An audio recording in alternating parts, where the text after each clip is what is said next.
For more than 4 decades, this extraordinary footage of Bruce Lee's private sparring session with Hollywood star James Coburn remained hidden from the public eye, tucked away in an archive, unseen by the countless fans who revere Bruce Lee's enduring legacy.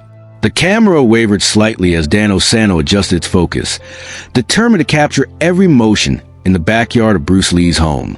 Through the lens of a Super 8 camera, he watched 2 figures move across the sunlit lawn, circling each other with deliberate precision. One was clad in dark trousers, the other in lighter clothing. Both moved with a sense of purpose, their bodies relaxed yet poised, ready for action. "Keep rolling, Dan," Bruce Lee called without glancing at the camera. "I want Jim to see this later. I want him to notice his progress." James Coburn, Hollywood's quintessential cool and tough guy, offered a wry grin even as sweat trickled down his face. "You mean see where I'm getting my butt handed to me?" he joked. Bruce's laughter rang out, sharp and genuine, effortlessly cutting to the tension in the air. "You're doing better than you think," he reassured. What none of them could have known in that moment was that this simple summer afternoon, captured on grainy Super 8 film, would vanish from sight for more than 40 years. It would become one of the most coveted pieces of Bruce Lee history, buried away almost entirely forgotten, until it was eventually rediscovered in a dusty archive decades later. But in the heat of that summer day in 1972, all that mattered was a subtle dance unfolding between teacher and student. 2 friends bound by years of shared martial arts practice, exploring the limits of skill and understanding. "All right," Bruce said, settling into his signature side-facing stance, the bladed position that made him such a difficult target. "Show me what you've learned about closing distance." Coburn readied himself, bouncing lightly on his feet in the manner Bruce had taught him. For a few moments, they simply moved, circling, gauging distance, analyzing micro-movements. Then Coburn struck, testing Bruce with a probing jab. Bruce's head barely shifted, slipping just enough to evade the blow. Coburn followed with another jab and attempted a low kick aimed at Bruce's lead leg, which Bruce effortlessly blocked, the crisp sound of shin meeting shin echoing lightly across the lawn. "Good," Bruce said, maintaining his focus. "But you're overthinking. Let your body respond naturally."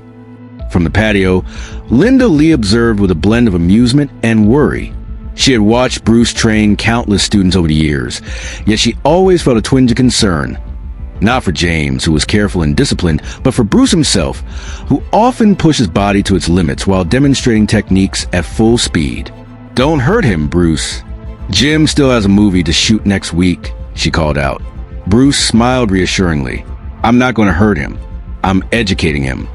"That's exactly what worries me," Linda replied, though her expression softened into a smile.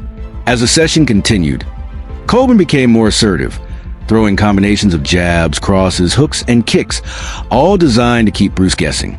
Bruce's defense was mesmerizing. He didn't retreat. Instead, he moved like water, flowing around attacks with minimal, precise motions.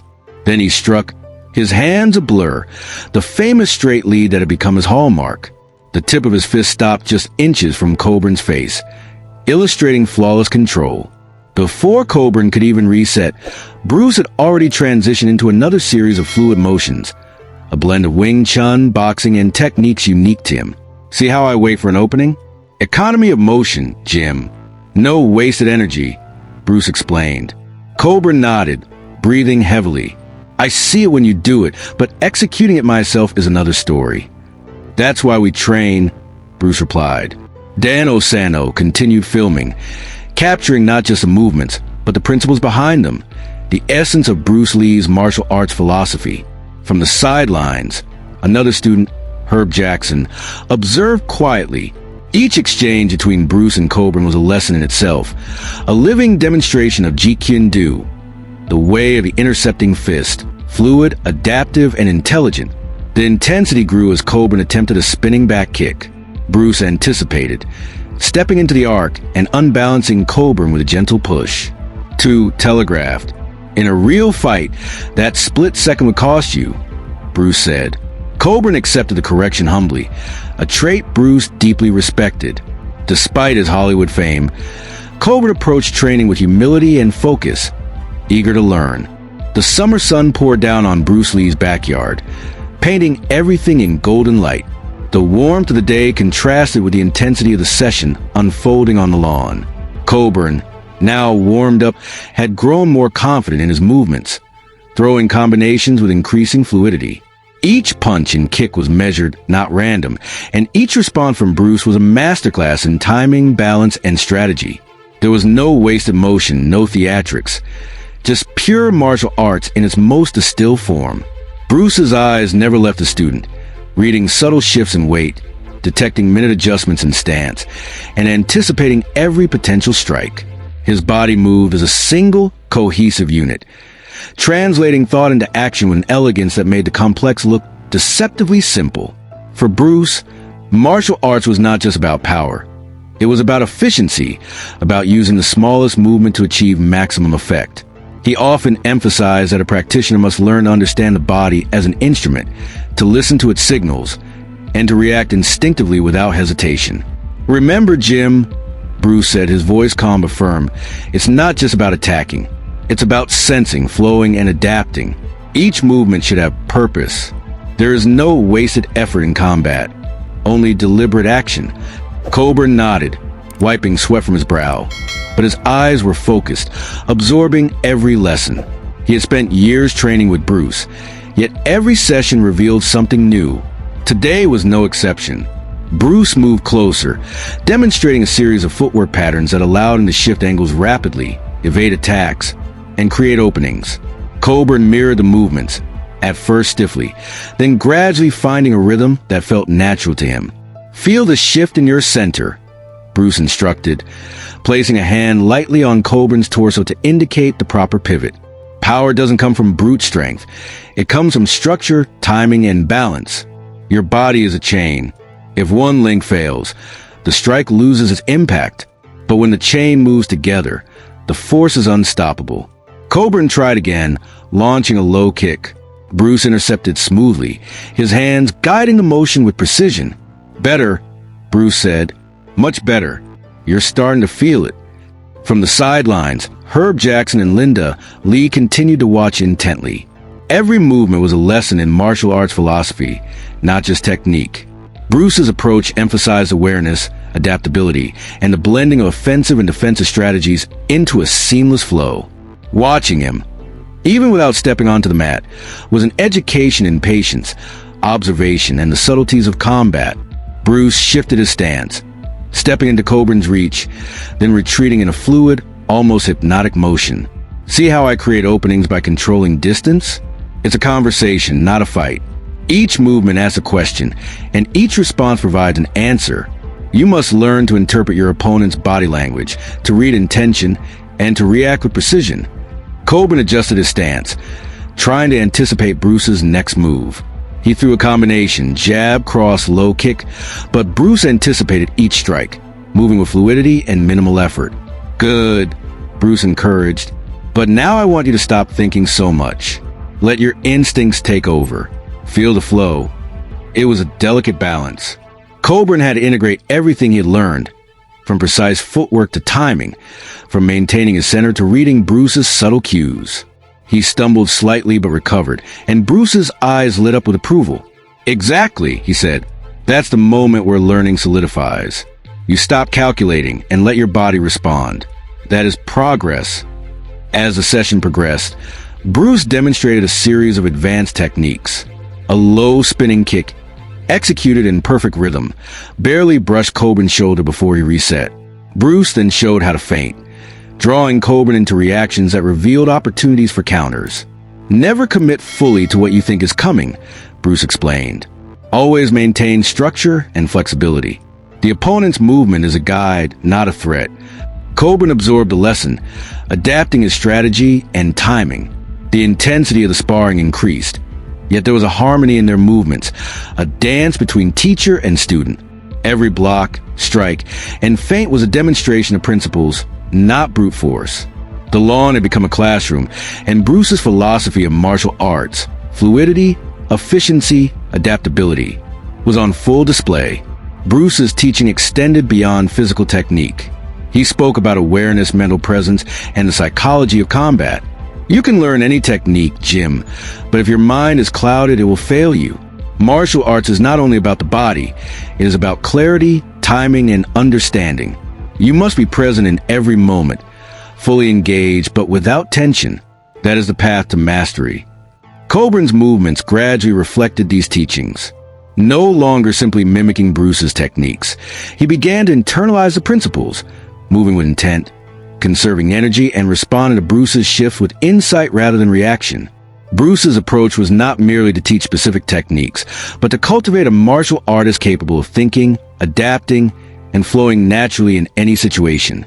The sun climbed higher, sweat glistening on both men as they pushed their limits. Bruce's corrections were subtle yet precise, guiding Coburn toward efficiency, economy of motion, and intelligent application of force. "You are doing very well, Jim," Bruce said. "Now it's about refinement. Don't just execute, understand. Every movement has a reason, every action a purpose. That is the essence of Jeet Kune Do." From behind the camera, Dan Osano captured every moment. The footwork, the hand movements, the expressions of concentration and discovery on both faces. This footage, though modest in appearance, was an invaluable record of a master teaching a student in the most genuine and human way possible. It documented not only techniques, but also the philosophy, patience, and mutual respect that defined Bruce Lee's approach to martial arts. The afternoon sun beat down relentlessly, yet the heat did nothing to diminish the focus and intensity of Bruce Lee and James Coburn's sparring session. Both men were now fully immersed in the rhythm of movement, a dance where anticipation, reaction, and subtlety ruled over brute strength. Bruce moved with fluidity, almost effortlessly, each step calculated yet seemingly spontaneous. Coburn, energized by the challenge, was beginning to integrate the principles Bruce had been emphasizing: economy of motion, timing, and awareness of distance. Bruce took a step forward, his hands rising in a relaxed yet ready stance.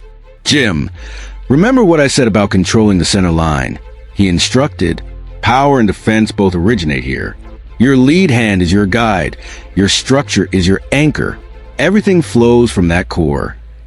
Coburn nodded, centering himself as he tested his range. A jab, a feint, a quick low kick. Each action was measured, but Bruce's responses were so precise that Coburn felt as though he were constantly a fraction behind, learning with each exchange. It was not humiliation, but insight, a window into mastery. Bruce's corrections were subtle, yet they left a lasting impression. "Your stance is solid, Jim, but your timing is slightly early. Feel the moment before you act. Respond, don't anticipate too much. Let the fight come to you." The interplay between the two men was more than technique. It was an ongoing conversation. Each punch or kick posed a question. Each block or counter provided an answer. Bruce's philosophy was clear. Martial arts was not merely the application of force, but an intelligent dialogue between bodies and minds.